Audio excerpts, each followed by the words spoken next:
verse number 37, 38 and 39.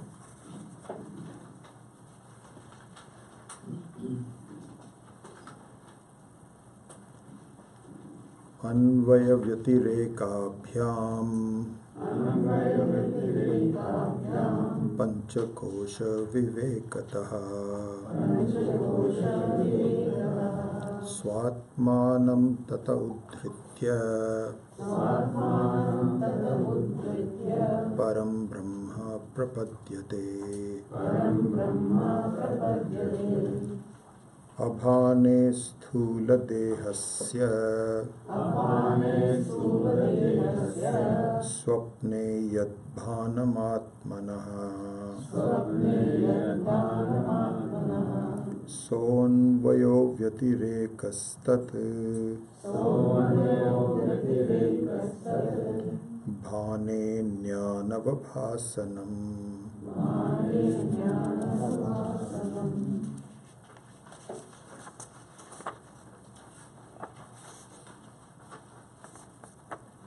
लिंगाभाने आत्मनो भानमन्वयः व्यतिरेकस्तु तद्भाने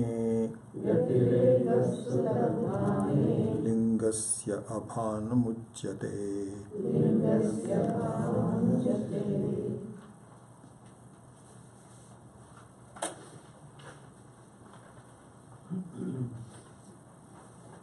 So just reviewing where the context of the teaching at this point, perhaps we'll just pause and do it in a question-answer way. I'm just thinking about it. So,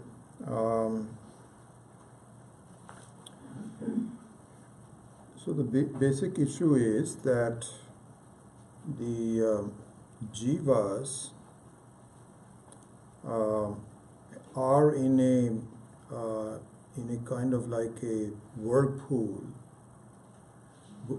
in the sense that we do it over and over again with small variations from one life to the other, but basically pretty much the same. So we can pause and sort of have a question answers as to why that is the case. What do we mean by that we are in a rut? What do we mean that we are in a whirlpool over and over again, not getting out of it? Just think about it. If anyone has any thoughts about it, let me know. What do you think? Why are we in this? Let's think about what is going on, basically. Why? What do you think? What do you think is going on? Anyone?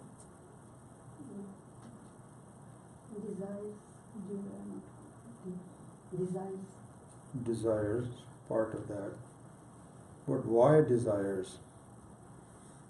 So it should not be just taken by itself, but there is a whole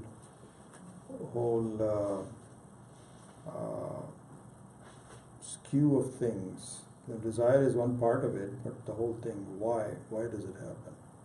Ignorance of the self. Okay.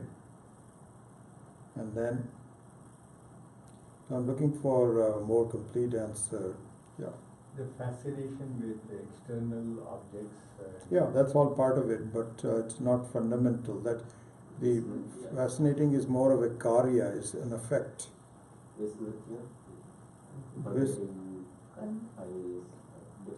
Yeah. Identification with what is not real, i.e. our body, mind, sense complex, which leaves It's a us big part to of be it. incomplete, and Yeah. so we keep looking for completion. So elsewhere. the basic thing that the fundamental way that the acharyas are explaining this is the circle of ajnanam, then desire, ignorance, then desire, then karma. So ajnanam, ichha, or there's another word for it, but anyway. So these are the three elements to it. So what happens is that as Zarina just pointed out, that really speaking, we are making a mistake. We're making a mistake because we are not taking the reality to be reality. We are taking unreality to be reality. Now, why does that happen? Because this is the way the whole creation is. That there is a possibility of mistaking the reality. So this is the ajnanam, this is the ignorance.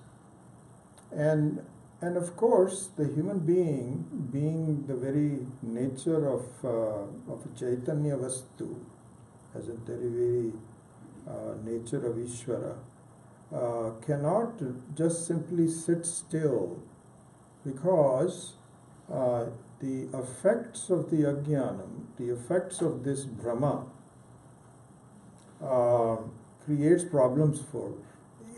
If I could be satisfied by taking non-reality to be reality and nothing bad comes out of it, then I will be okay.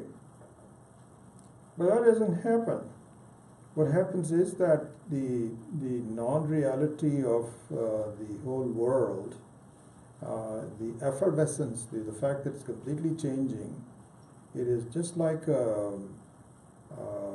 foam in the water.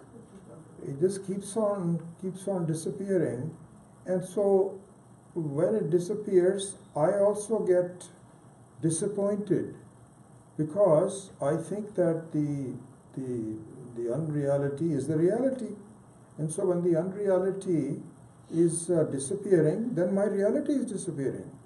That means my sense of attachment and the sense of fulfillment also is going. And I don't like that. I never like it. But I don't know what else to do.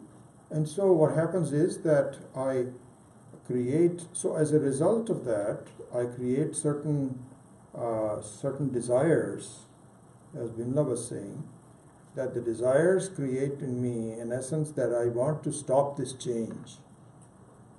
Extend the reality as much as possible. But I can't, because it is fundamentally unreliable.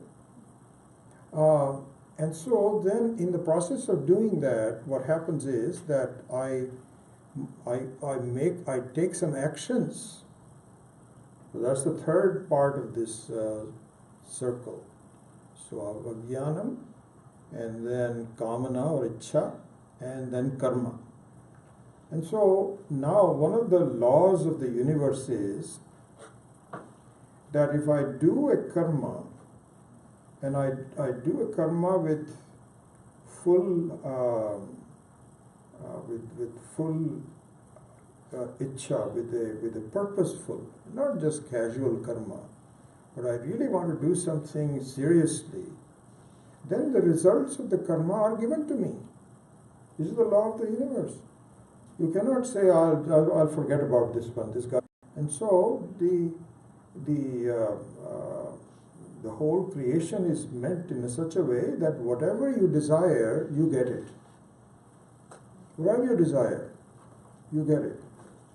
Supposing you want to become the most important person in the whole universe, like Brahmaji, you can be a Brahmaji. It might take you $50 million years to get that point. There's only one person becomes in one kalpa. But it's the law of the land. Whatever you want to do, you will get it. So now what happens is that before your desires, which are kept in your account, because no one forgets it, Ishvara doesn't forget it. He says he wants to have all these kinds of things, let him have it, all these things. In the meantime, your body just gives in, because some of the desires will take much longer time to fulfill.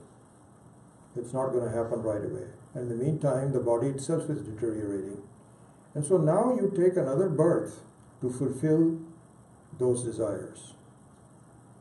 And when you are taking another birth to fulfill your desires, we have the same situation.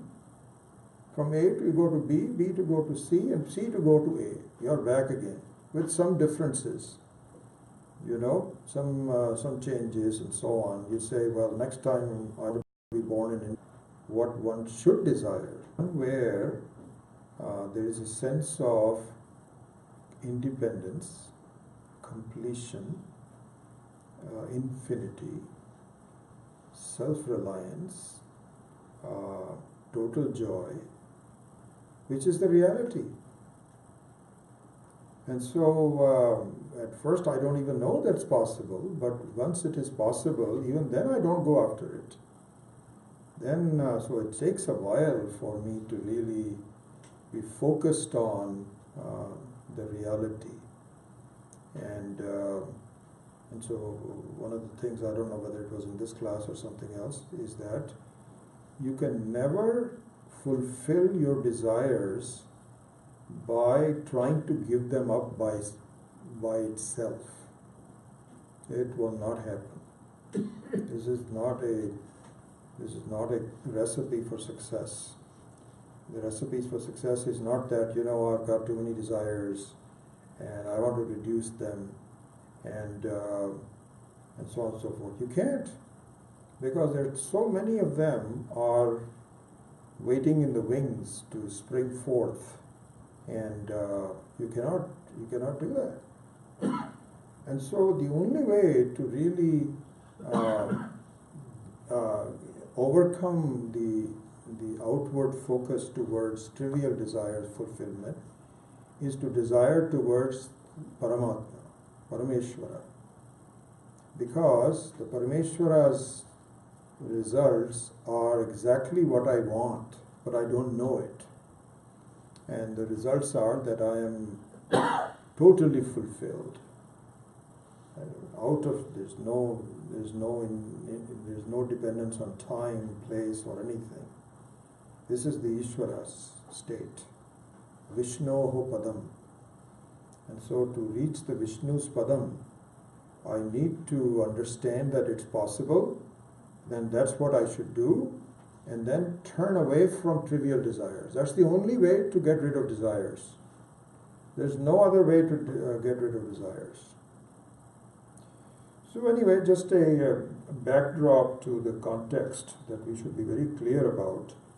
So all these things, I think this is one of the, I'm going to really start in focusing on, is the big picture. What is the big picture? What are they trying to do? What is the Shastra telling us? What are the important things for us to keep in mind in my inquiry? And so it all has to be very, very clear to me. And so this is it. This is what we have to do. And so then from there, the question is, how do we do it? What is necessary for me to do, etc., etc. So there, as we know that the reason that I make a mistake, the reason that I have ajnanam, the reason that I don't take reality to be reality, but instead I am pursuing non-reality with its attendant problems. And the attendant problems are, it doesn't last. Every joy ends in non-joy. That is the law. Any new joy that you have, not only is it fleeting, so dukkha. And so that is my taking the ajnanam, that's how the non-reality is. The question is, how does it happen?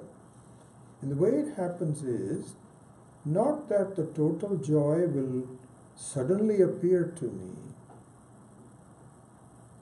but the absolute joy can be isolated, because the absolute joy, I am the very nature of the absolute joy. So look at the technical truth about it. That's the only way I can put it. The technical truth. The technical truth that I am the absolute joy is because if I am not the absolute joy, the word absolute means infinite joy, not large joy, not very much, where there is there is complete absence of dukkha, absolute. That's the very nature of ananda. That's the absolute joy. So the technical truth is that the absolute joy can never be reached. I'm very clear about this. You know why can't you reach it? Because that means that you were at a point where the absolute joy was not there. That itself is what is called vyaghata. Vyaghata means it's, what's the English, there is oxymoron.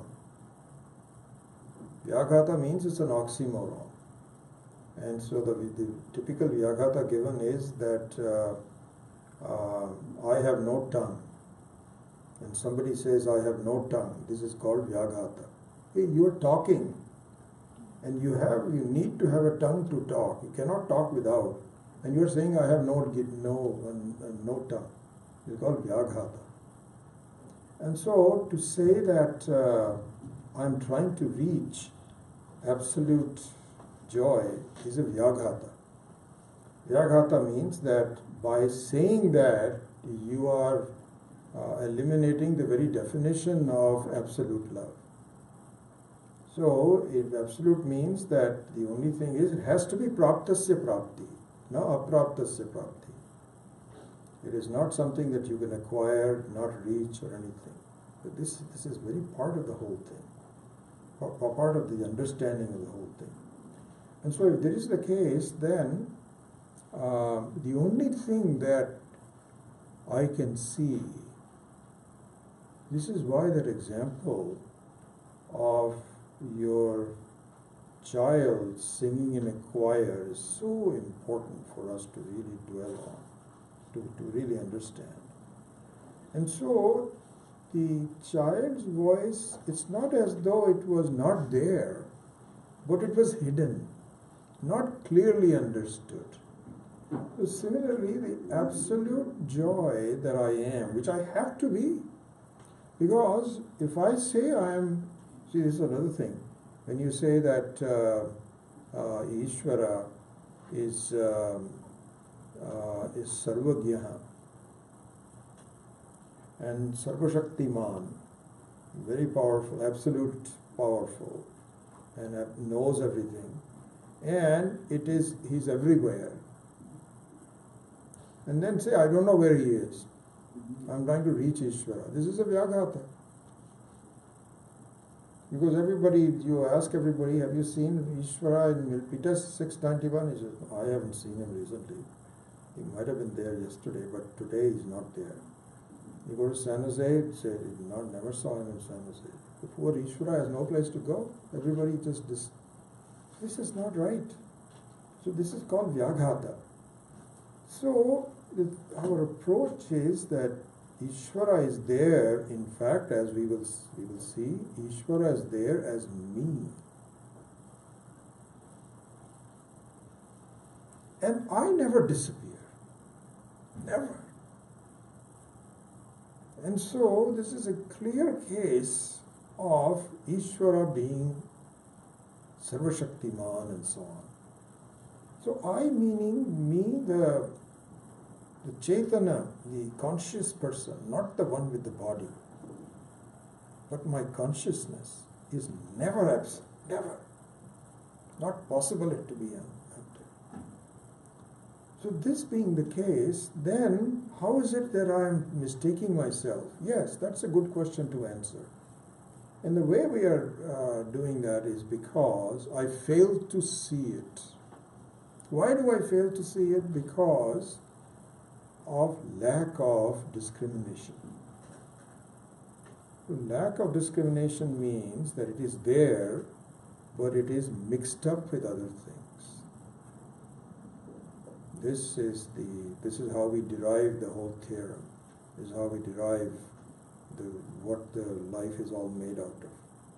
This is absolute presence, absolute love, absolute knowledge, and it is mixed up with koshas.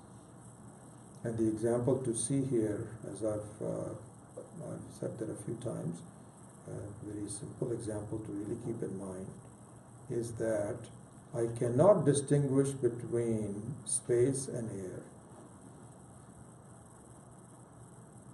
They're all mixed up. I cannot distinguish between them. They look like all the same. But there's a big difference, huge difference. The air being very powerful, but it is extremely limited compared to space. Space has such powers, it's unbelievable. All the strong forces, weak forces, sound, everything is in Akasha. And because it is mixed up with air, I don't know how to distinguish them. But there is a way to distinguish them. And that is you have to find some place where Akasha is, but air is not. You can't do it the other way around. You cannot say that I want to see air when there is no Akasha. Because Vayu is inferior. It is actually born out of Akasha. As Taittiriya Upanishad said. All the Pancha Mahabhutas are born of each other. Akasha gives rise to Vayu. Vayu gives rise to Agni. Agni, etc. So the Vayu is, you cannot say that there is an ornament without the substance that the ornament is made out of. So you cannot isolate air without seeing Akasha. But you can do the other way around. That's good enough. So where can we do that? You go out of the stratosphere. When the air particles slowly become less and less and then disappear completely. That is where Akasha is, but there is no air. And as you know, this is exactly what happens when the spacecrafts go up there. It's complete darkness. Complete darkness. And the reason why it is complete darkness is that there is no air. So the Surya is there everywhere. But the Surya needs some kind of a reflecting media to make light visible. And you need air particles. So right now, for example, all the light here is because of the air particles. If you would take this lamp to the space, you can see the lamp, but you won't see, everything else will be dark completely around. Fascinating. So therefore, the antidote to aviveka, lack of discrimination, is to find a situation where you can see the separation of the two things that are all mixed up together. So this is what it is pointing out. So this is the essence of the verse number 37. Avyakta vyatirekaabhyam panchakosha vivekatah swatmanam tatah udritya param brahma prapadyate. So the way to do that is to separate, the way to do viveka, discrimination. And the reason for doing viveka is because the reality and the unreality are all mixed up together, all in one ball of wax. So, for example, to a casual observer and to a young person, you cannot separate gold from the ornaments. They all look the same, but there is a huge difference. And so this is why Viveka is is necessary. So here also the Panchakosha Vivekataha. And how do you do Panchakosha Vivekataha? Viveka? Through Anvaya Vyatireka. And what is Anvaya Vyatireka? You have to think that if the air and the space are all mixed up together, I need to find some place where one of the factors is not. If I'm looking at two factors, one of the factors should be absent, and then see whether the other factor is still there or not. And if for example, one factor disappears and you cannot find the other factor, then you cannot do Viveka because they're all so mixed up together. But if you can find a situation like finding Akasha without the air, then you have to say, I see the difference between these two bhutas, these two elements of the creation. I see, then you begin to isolate what does the air do, what does the Akasha do, capable of doing, and you can clearly discriminate between them. And so the same principle now we have to see. So what happens is that Atma, it's not as though the Atma is me. Atma means I. It's not as though I is not experienced. How can that be? How can I not experience I? I'm always there. But the problem is that the way I look at myself is along with some confusing upadhis. And those are the Panchakosha.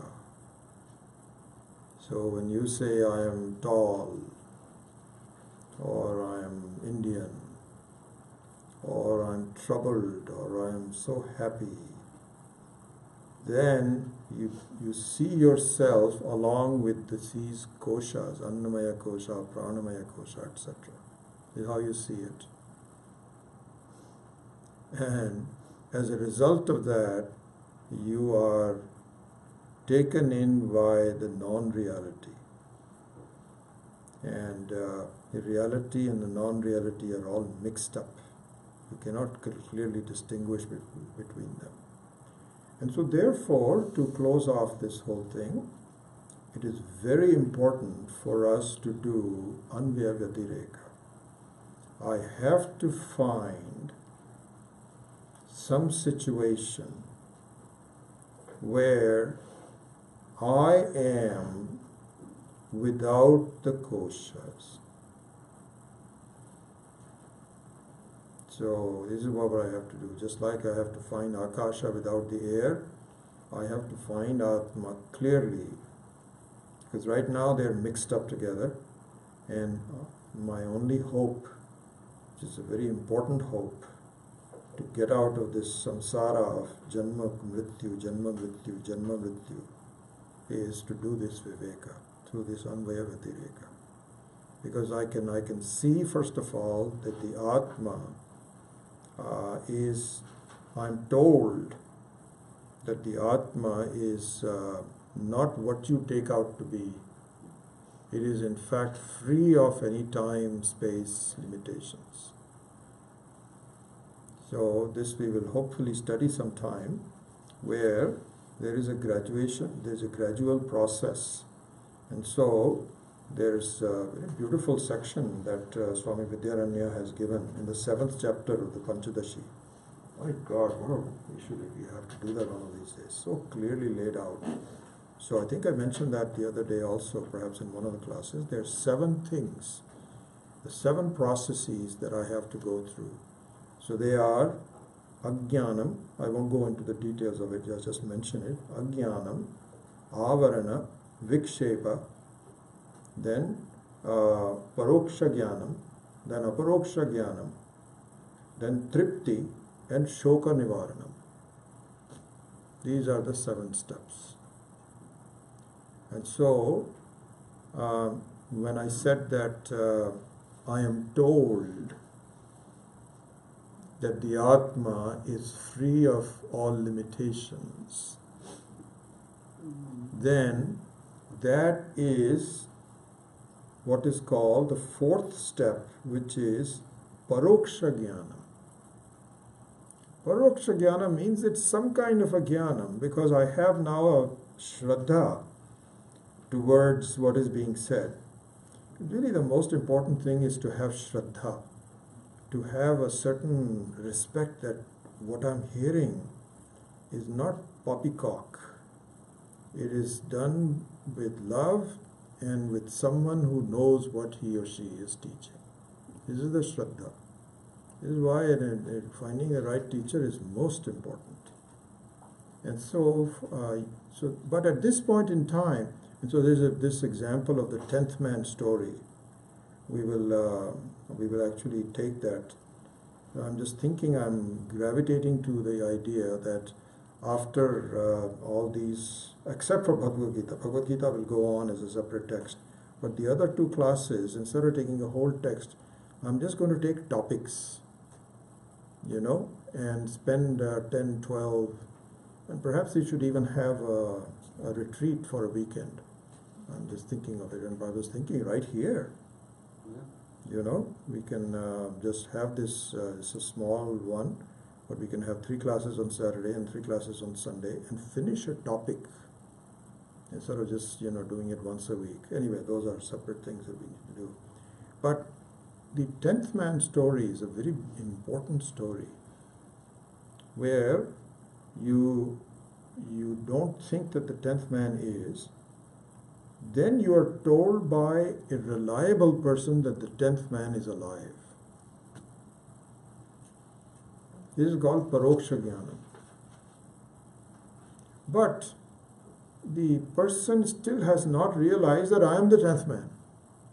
He thinks that the 10th man is around there somewhere. So Maheshanji explains it very well. He says, maybe because at this point they thought that the 10th man has drowned by the swift currents of this river. And so he's drowned somewhere. And so this guy comes around in a horseback. This is the story by Swami Maheshanji in the 7th chapter. That this person comes in a horseback. And he's a reliable kind of a person, kind of like a policeman. You have certain faith in the police that, yeah, he'll help me. And so once you find out, he says, I found out the 10th person. He's there. He's alive. He says, he's alive? He's not dead? He says, no, he's not dead. Just stop crying. And I have found him. So this is what is called Paroksha Jnana. That the 10th man is, he doesn't realize that the 10th man is myself. When he understands that through all these kinds of things, this is what is called Aparoksha Jnana. And in the sequence of this, knowing that there is a thing called Atma or a Brahman, which is independent of time, relieves my sense of sorrow to a certain degree. Oh, it's possible. It's possible. There is some hope. Because otherwise this life looks like hopeless. And then all of a sudden some streak of lightning comes in and he says, yes, it's possible. But just like in the case of the 10th man is not really that happy yet.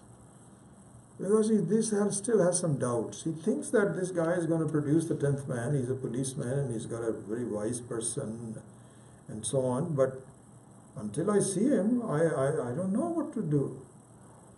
So he says, hurry up, where is he? He says, just wait. Just wait. And this is where he has to say, collect all the people. Somebody is crying over there, somebody is looking for somebody, they're all over the place. He says, that's the problem. You have to really focus in on all the elements together and have them all stand in a line. And he's impatient. This, you told me you were going to produce a 10th man. And he says, I will. I promise you. I'm not lying to you. I'm not that kind of a person. So just do what I tell you. Bring everybody in. Line them up in front of you. And so he did that. And then he says, start counting. And he says, you are the 10th person. So that joy is indescribable. There's joy for him because he thought that one of his people had really died. So similarly here also, when we say that that there is an Atma and we will show it to you, there is a certain cessation of sorrow, but it is not a lot of positive joy yet. That will come. It will come when we go through the exercise. It might take a while and situations and so on, but it will come. And so when that happens, the second line becomes, he says, Swatmam tataha udhritya. Udhritya here means to rise up very clearly. Yes, rise up means very clearly pointing out, it's front of you. I'm studying a section from the Brihadaranyaka Upanishad, where it says, and in fact even in the Mandukya we say, I am Atma Prapadyate. Here you can say Param Brahma Prapadyate, it could be I am Brahma Prapadyate. So the word I am means this, means very close. And in fact it is not really close, it is you. But it doesn't shine as an infinite person until it is pointed out what infinity means and what the effect of this ignorance is. You do all of that, Swatmanam tata udhritya param brahma prapadyate.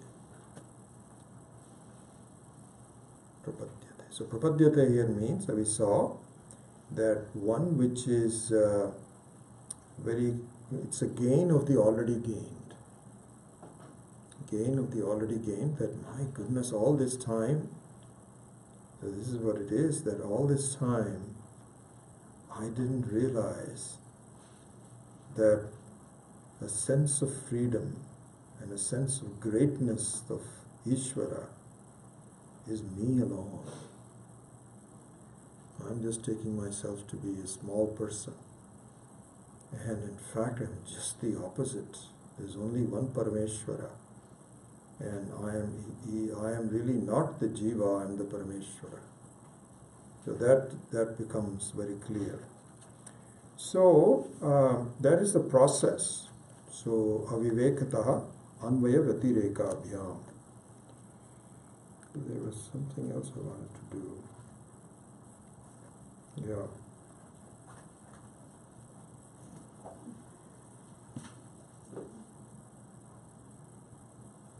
Yeah, so I'll make one commentary on this, which is interesting, where there is a doubt.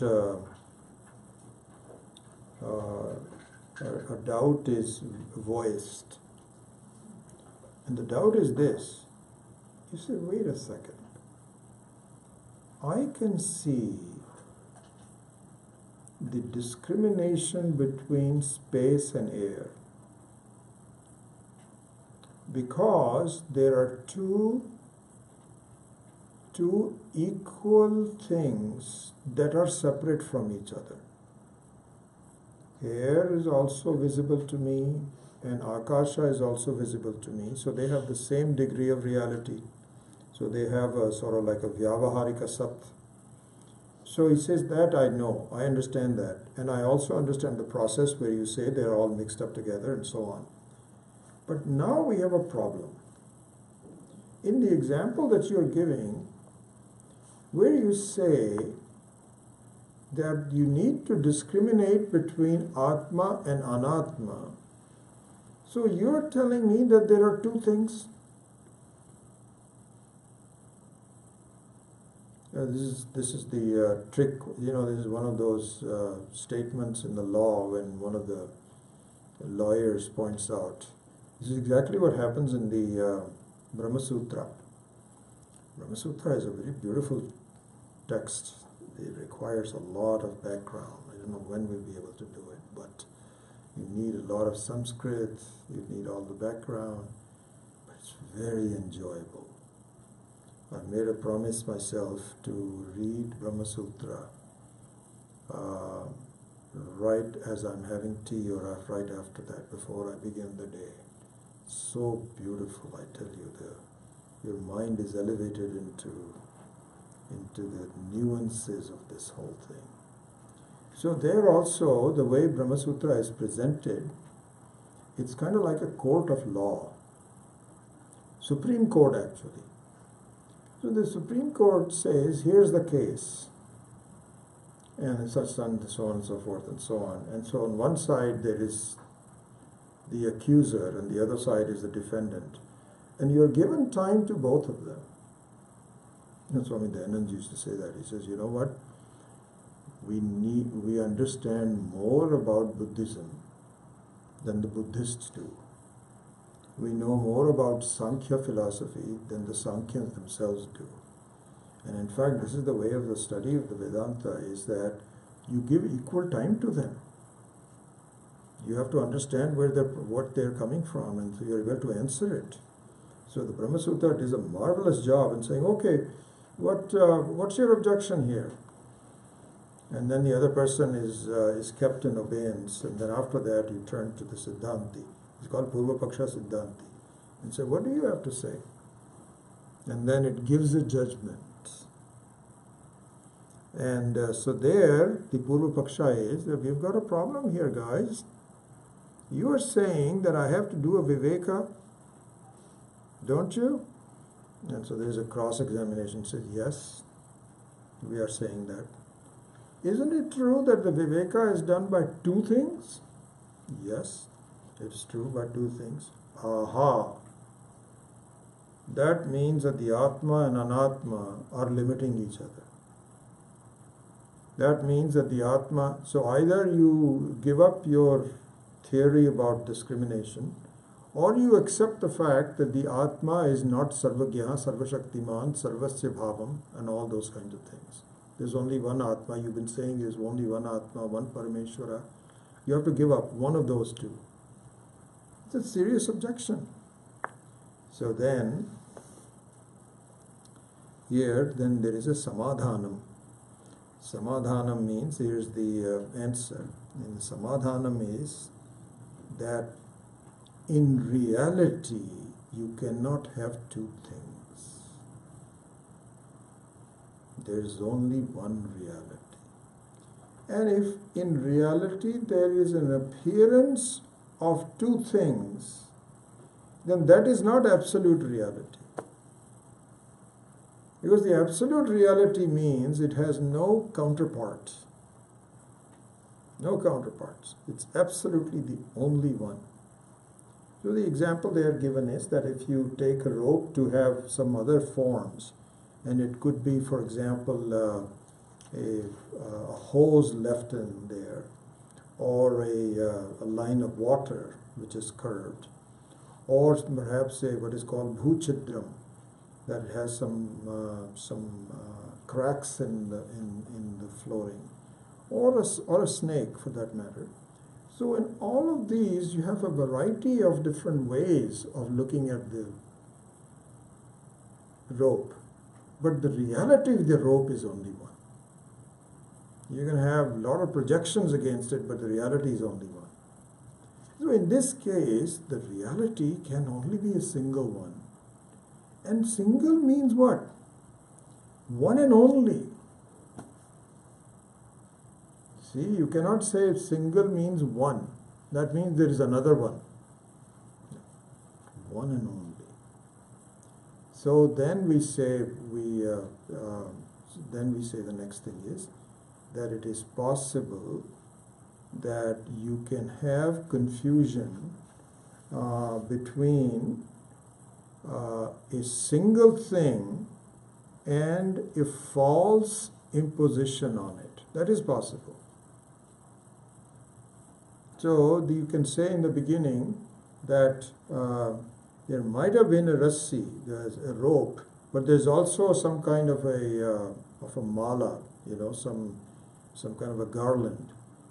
There are two things. It's only rope alone, and the rope, mala, etc., are not a separate thing. That is the same thing whatsoever. So therefore, we sustain the objection by saying no.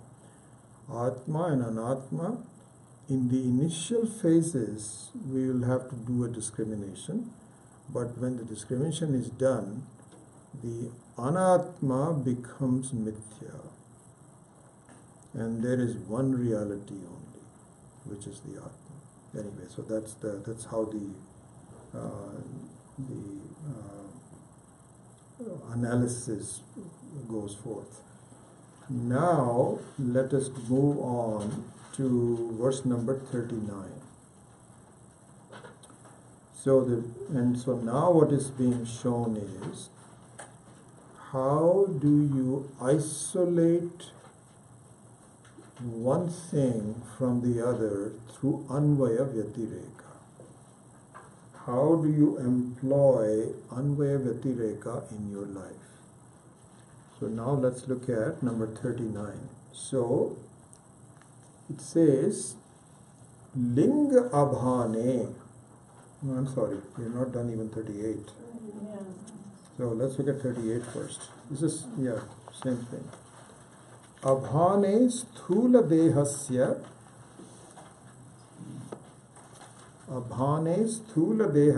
swapne yad bhanam atmanaha sah anvayah vyatirekaha tad bhane anya anavabhasanam. So let's look at the word meanings first. So in swapna, let me give you the overall sense, and then we can see the exact. The overall sense is that in your Jagrat Avastha, in your waking state, your cognition of your gross body, the visible part of your body, is very much within your cognition. That means that I am this Sthula Sharira. This is your cognition in the Jagrat Avastha. So now, in going from the Jagrat Avastha to Swapna Avastha, there are two elements in the Jagrat Avastha.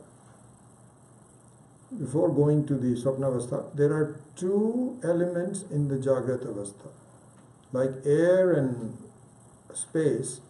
One is Sthula Sharira and one is me. I am this body. These are the two elements to it. Now when we cross over to Swapna Avastha, the Sthula Sharira disappears.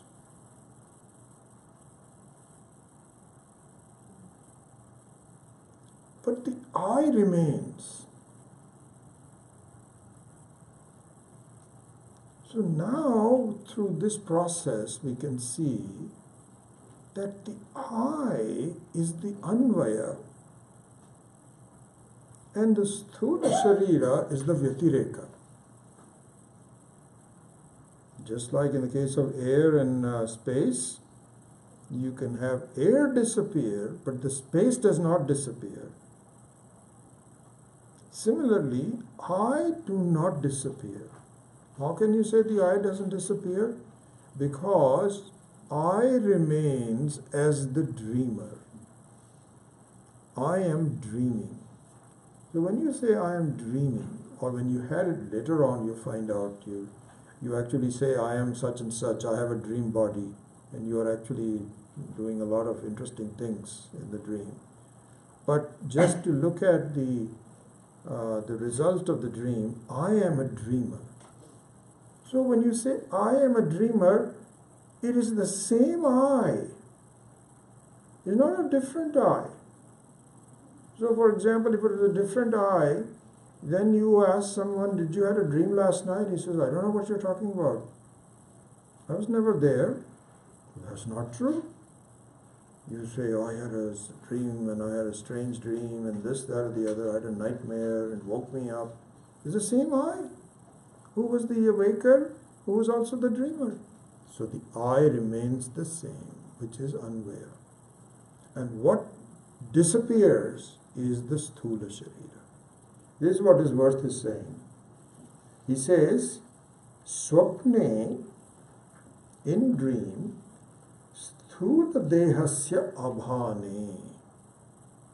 When there is no cognition of the sthula sharira,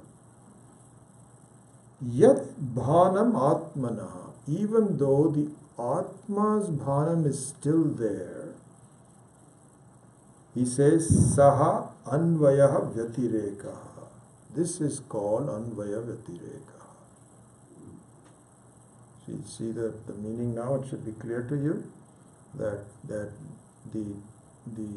disappearance of the sthula sharira, continued presence of the atma, is from transitioning from the sthula sharira to the swapna, from Jagrata Avastha to the Swapna Avastha, is called Anvaya Vyatireka. So that should give me some pause, that I am not just the Sthula Sharira. Because if I am the Sthula Sharira, then in all three periods of time, I should be a Sthula Sharira. This is who I am. I'm not talking about someone else, but me. In fact, it's interesting that it's pointed out that if you analyze who you are, it has the following interesting aspects to it. First of all, look at Sukshma Sharira. So the definition of a Sukshma Sharira is, you are aware of it, but no one else is aware of it.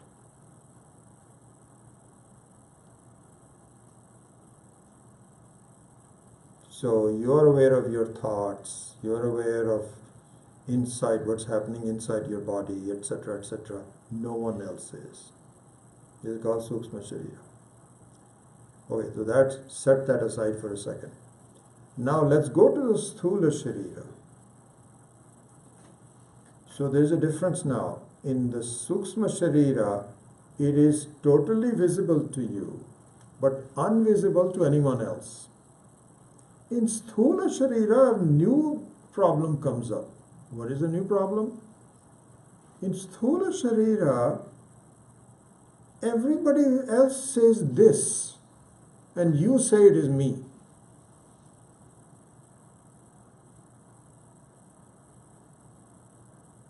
So it is unresolved.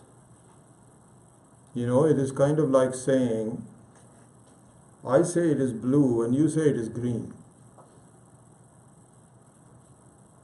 You want to have unanimity about the same color and so on. So you from your standpoint, you say this guy who's just sitting there teaching, and I'm saying I'm the one who's teaching. There's another problem, because we have non-resolution about is something which is satyam. Then everybody should look at it as satyam, but we don't. So Sukshma Sharira has a special problem. Nobody can actually make that mistake. Actually, Sukshma Sharira, the effect of the Sukshma Sharira, you can when somebody gets angry, and even before you get angry, if a person starts moving and so on and so forth, you'll say, this guy is very disquieting, something is wrong with him. So you can see the effect of the Sukshma Sharira, but you cannot see Sukshma Sharira directly. Sthula Sharira you don't agree with. The only thing, in fact, we can all agree on is the Atma, me. Independent of the body, independent of everything, me. And in fact, it's very funny. There's only one I. Just look at this. Supposing there's a knock on the door. I think I've told you this before. And then you say, "Who is it?" And supposing it's your spouse who's been knocking for quite a while, and then you were on the cell phone or something and you could not.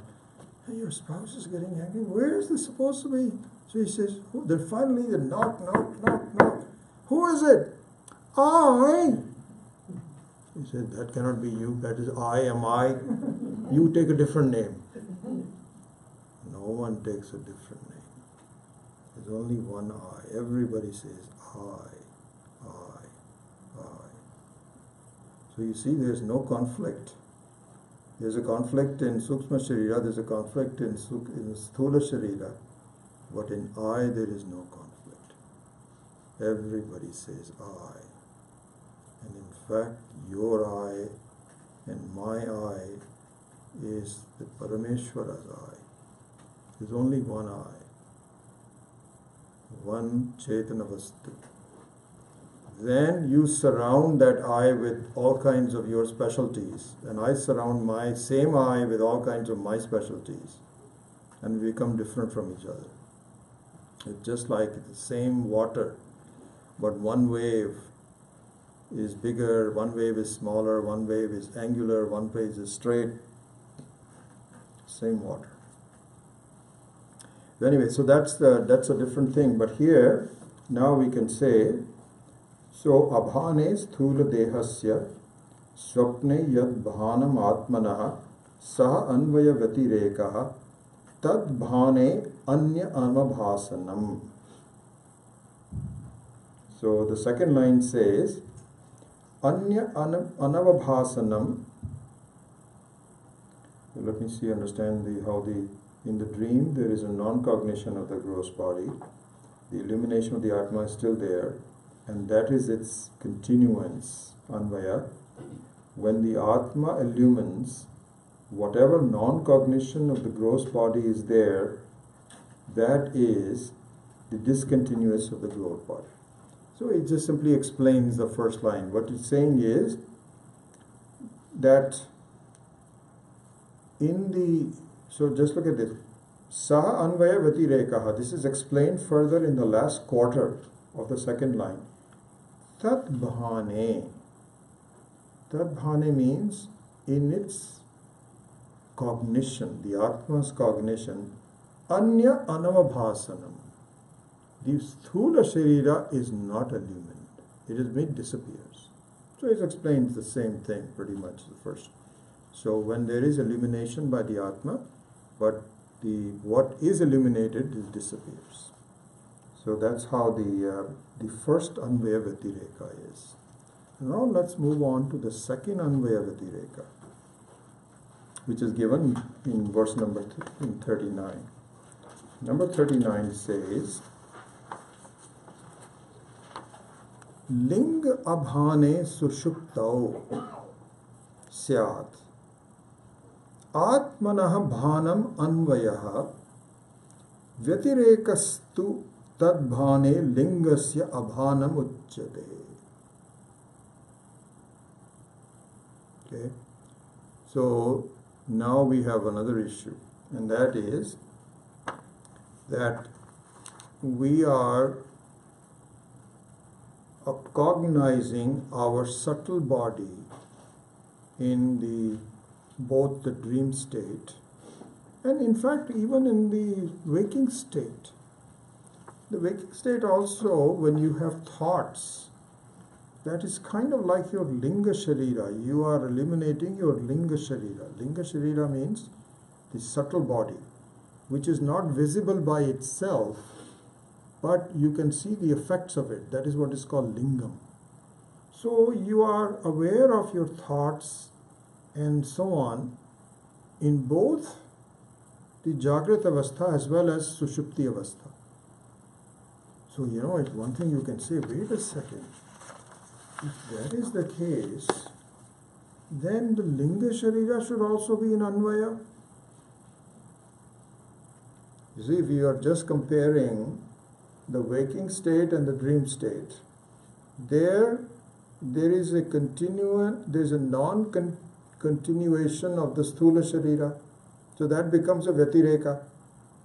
But now you are telling me that not only do you have Lingam which is illuminated in the dream state, you have Lingam which is illuminated in the Jagrata Avastha also.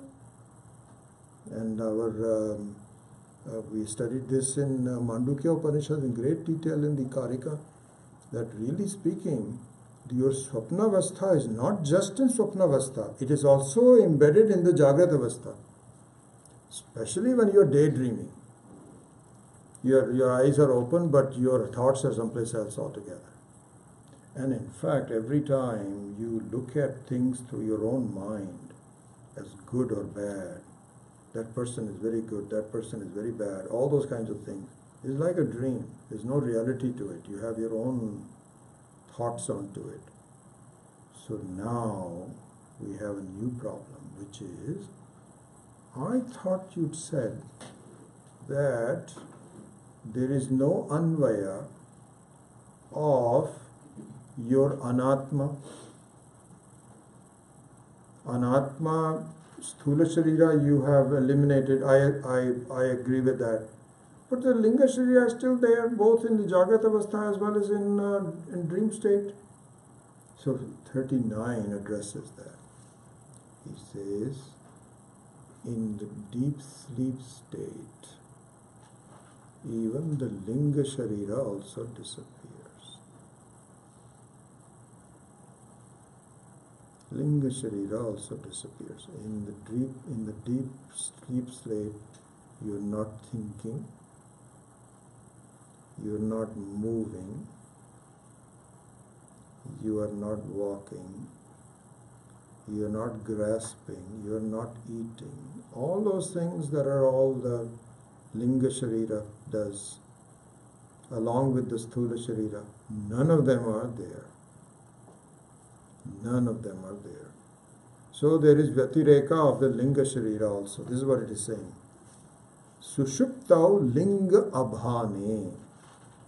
When there is no cognition of Linga Sharira in Sushupti Avastha, Syad Atmanaha Bhanam Anvayaha. But Atma is still there. How is the Atma still there? Because I don't appear to be there at all. And in fact, before I answer that, what happens in the deep sleep state is not only the things that you objectify disappear, but the person who is objectifying also disappears. So this is called ahankara. So jiva or the ahankara is pretty much the same. Ahankara means that's me. I am doing it. I am moving my head. I am talking. I am listening. This person is called jivatma, also called vijnanamaya kosha. I am the doer, and so on. This is the person who is there in one form or the other in both Jagrata Avastha as well as in Sapna Avastha. That fellow also disappears. In fact, the whole part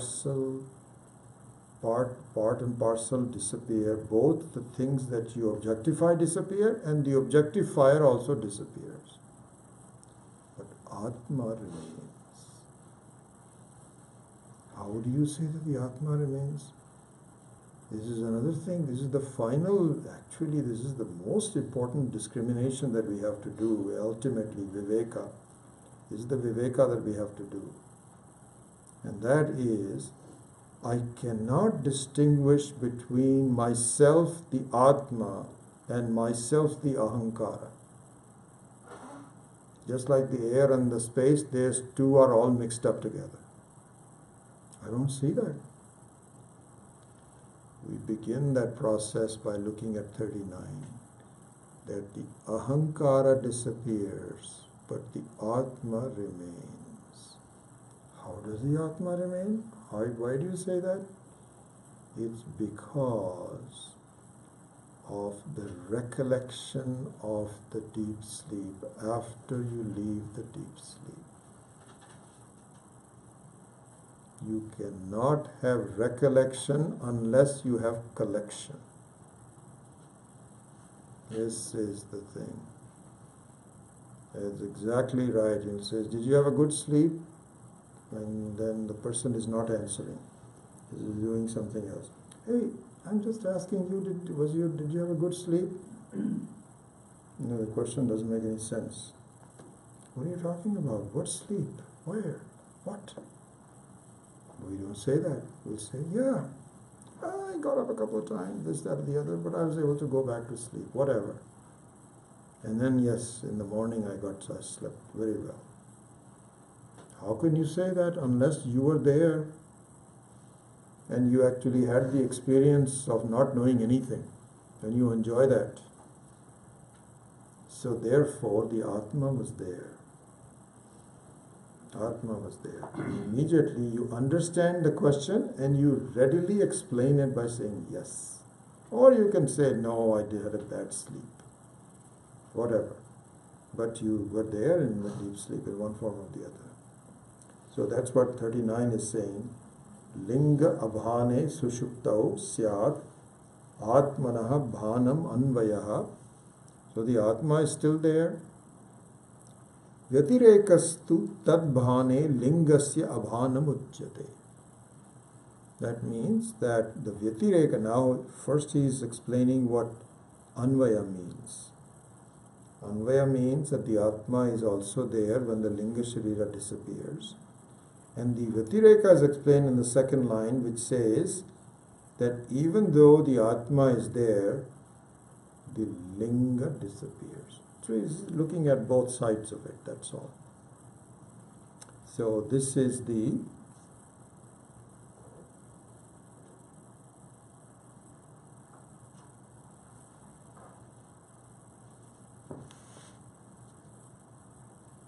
Anvaya Vyatireka, which is important for us to see, to make a distinction between Atma and Anatma.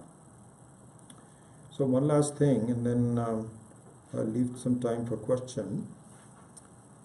So it turns out that in the yoga abhyasa,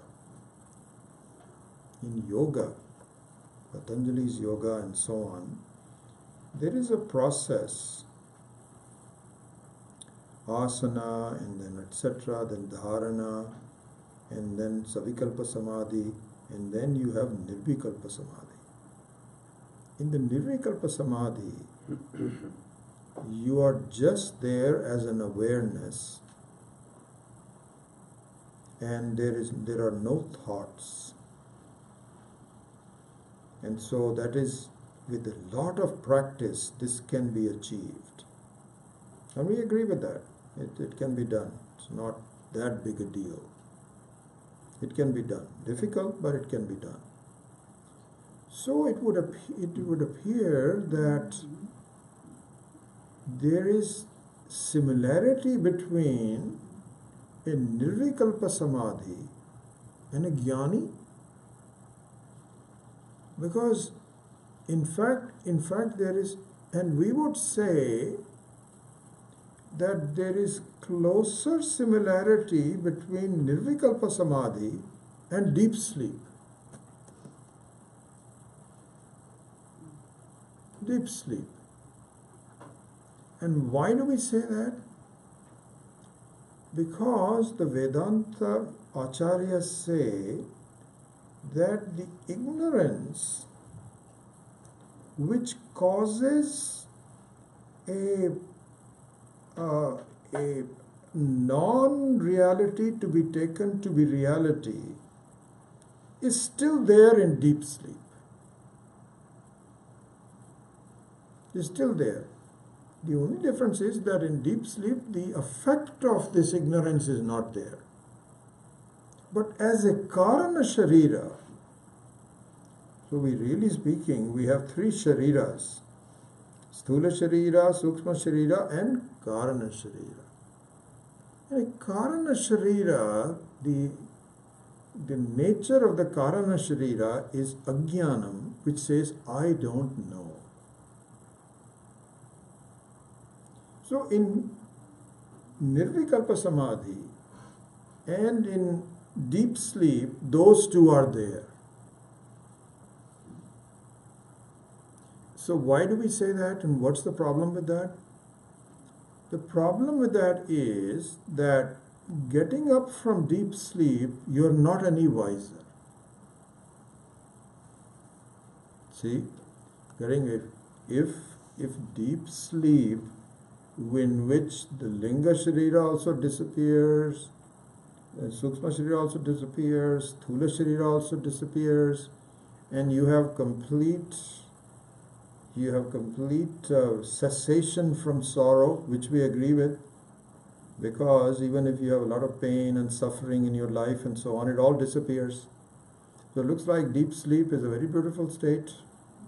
The problem is that sooner or later, because the ignorance is still there, then what we described in the beginning of the class, which was Ajnanam, Kamana and Karma. Ajnanam, Kamana and Karma. It'll go back again because the seed has not been destroyed. It will still sprout up. And the same thing happens in Nirvikalpa Samadhi. So Nirvikalpa Samadhi is not Jnani. It's not a Jnanam. Because what happens is you enjoy your Nirvikalpa Samadhi and you're very happy about that. Oh, but then you have to come back. You're not done yet. The Ajnanam is still there. The self-ignorance is still there. So therefore, this experiential joy is not the answer. In fact, you can mimic Nirvikalpa Samadhi by drinking a lot or taking some strong drugs. This is what all these people used to experiment with, hallucinating drugs and so on, where you just knock your brain out and then you have some sense of some kind of a joy. Not the answer, because that is just you're just suppressing it. So that's not the answer.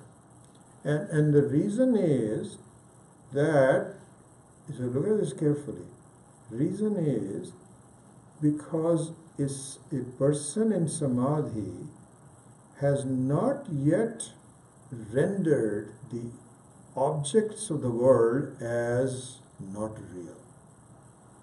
That has not happened yet. That requires viveka, vairagya, anvyayatireka. Not possible to be free without going through this process. That alone releases you from samsara. And any kind of experiential joy, whether through alcohol or through doing, this is what is called either yoga or bhoga. Both of them are equally ineffective. Yoga is a little better because it's free. You don't have to purchase alcohol. This is slightly better, but eventually that also is not the answer.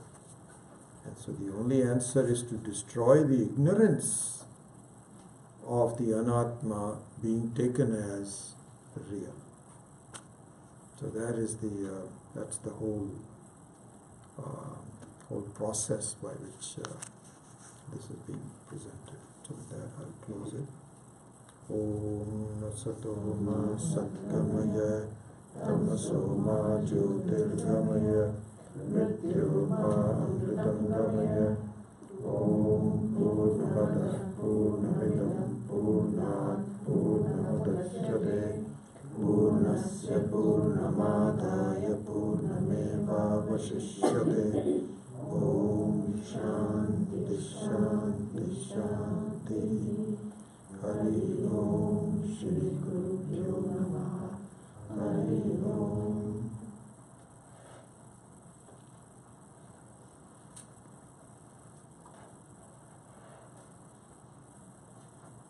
In Nirvikalpa Samadhi, Okay. although you may still be ignorant, does the experience equal to the same experience after you are,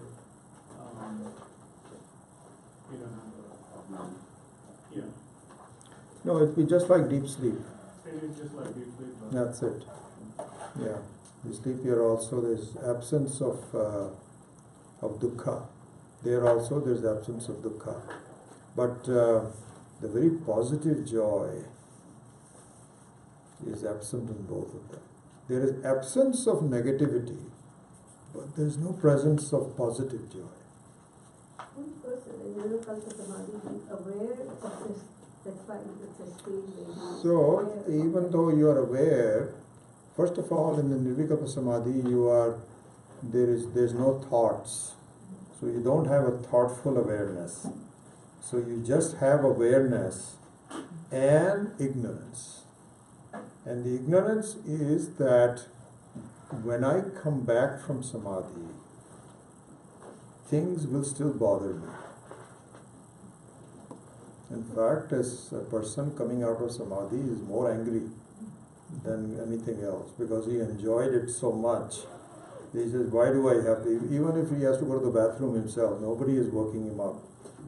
And so that's not a pleasant feeling because it is.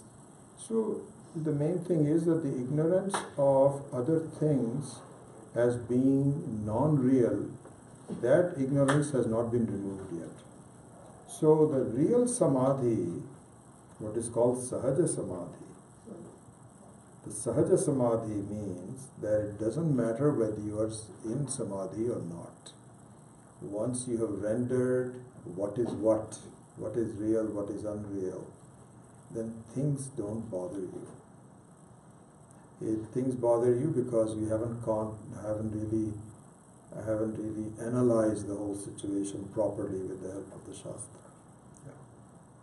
So you could be an equanimous person, that you reach a state of intellectual reasoning that we've been doing now, Right.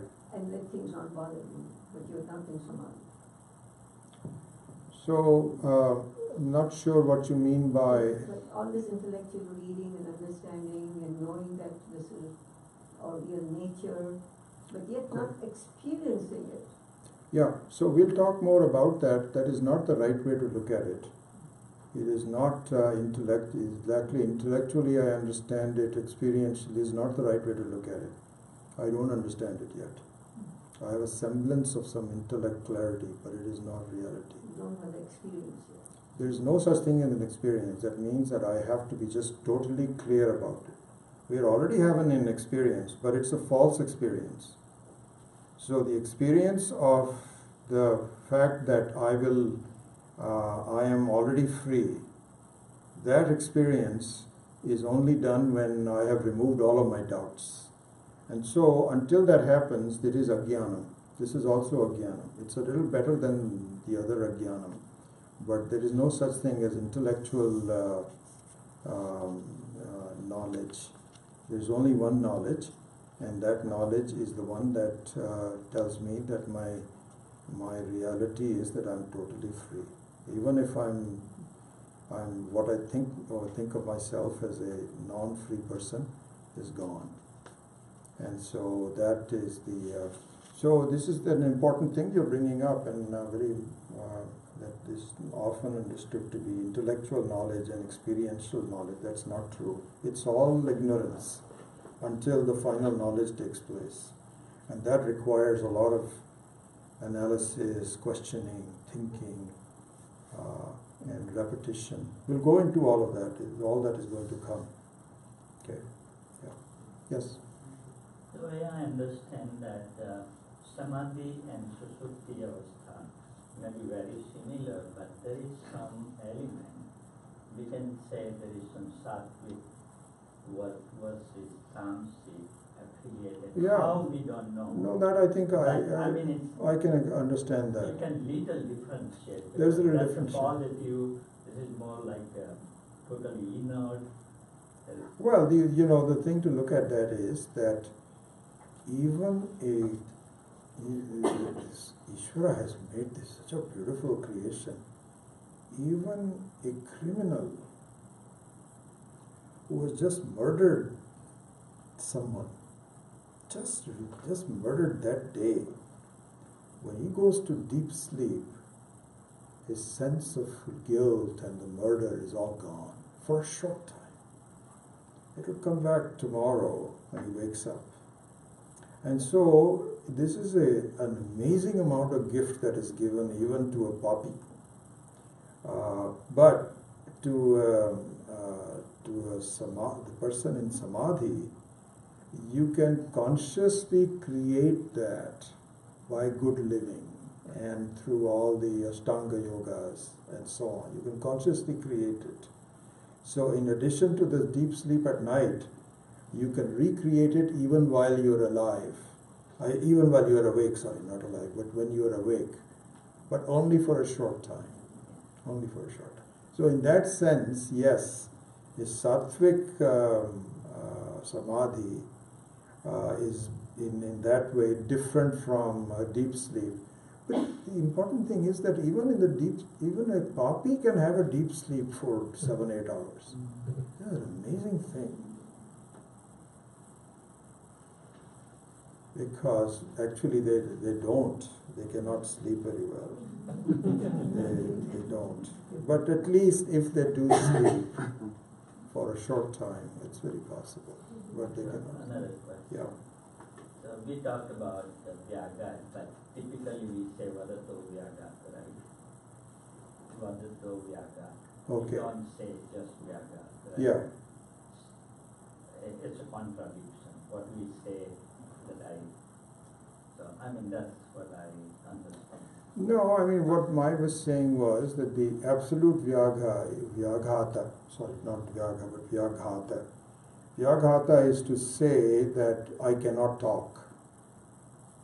By your taking, you say I cannot talk. That is the absolute Vyaghata. But that is defined as some kind of dosa. So Vadato Vyaga dosha. That I cannot speak even though I'm speaking, right? No, I mean it's a stupidity to say that. It's not a dosha or anything. It's not a dosha. It means just to say that I cannot say anything while I'm talking. You know, even if you talk to a 2-year-old and he says, you know, baby, I don't have any tongues. Even baby will say, what the heck are you talking about? It's not a dosha or anything like that. It is just, so Vyaghata is a very severe issue that you're contradicting as you are saying. Yeah. Well, I learned as one terminology as Vadato Vyaga dosh, the way we are telling Okay. that. Yeah, that's possible. Yeah, That's I just the way. don't know, but I'm Yeah. still confused. So. Yeah. No, this just means that it's just like saying, going to a doctor and say, doctor, I have come to see you. She says, what is the problem? I just want to ask you, am I there or not? This is called Vyaghata. The doctor will call the nurse and say, next patient please, send him over to someplace else. Yeah. The 7 steps, the last 2 were Tripti, Shoka, Nivarana. So Tripti and Shoka Nivaranam. What was the first 5 handles today? First 5 are Agyanam, Avaranam, Vikshepa, then Paroksha Jnanam, and then Aparoksha Jnanam. Then Tripti and Shoka Nivaranam. Yeah.